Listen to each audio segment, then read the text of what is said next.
वालेकुम गाइज़ की हाल वाल है सारे ठीक ठाक हो।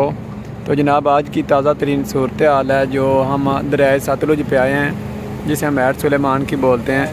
तो यहाँ पे पानी बहुत ज़्यादा है, ये आप लोग देख रहे हैं। इस वक्त मैं बॉर्डर बिल्कुल क्रॉस कर रहा हूँ, दरिया का जो पुल है।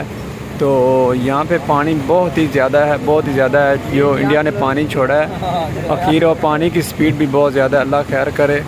तो आप लोग भी अपना लोग इधर जो पानी वगैरह जिस साइड पे जा रहा है तो ये लोग एहतियात करें। जो बॉर्डर के एरिया में बैठे हैं या दरिया के इलाके में जो बैठे हैं वो लोग अपना ख्याल करें, अपने बच्चों का भी ख्याल करें। पानी बहुत ज़्यादा है यहाँ पे, ये देखें। पर मोबाइल डिग पैना ही तेरा।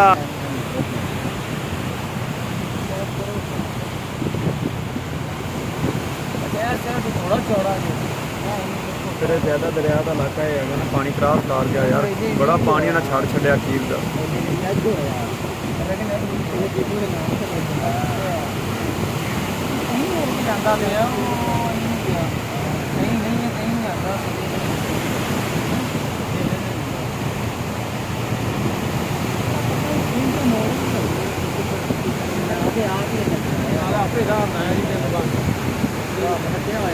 पता फौजिया ने भी नहीं आदा कि बना है पता नहीं थल्ले जमीन ते सुगन देंदे मैं तो डर पवाया ये बराबर है, ये मुसाफिर माड़े बंदे गरीब दे कपड़े। पर इधर उन्हें पानी ज़्यादा छड्या ना, वो साइड ते नहीं दा किथे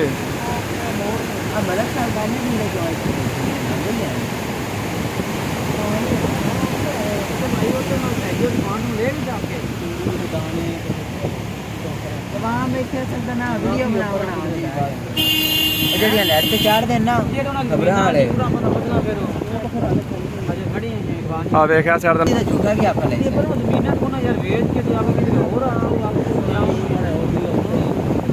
पिछले साल भी एवं हो बाल मतलब हो घरी आ जा छेती छेती सानू लै चलनी मैं गल आ जा घूमन सारे छाड़ते समान है ना।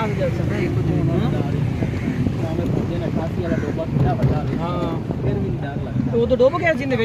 ये वाली बंद की हुई है इन लोगों ने। अच्छा।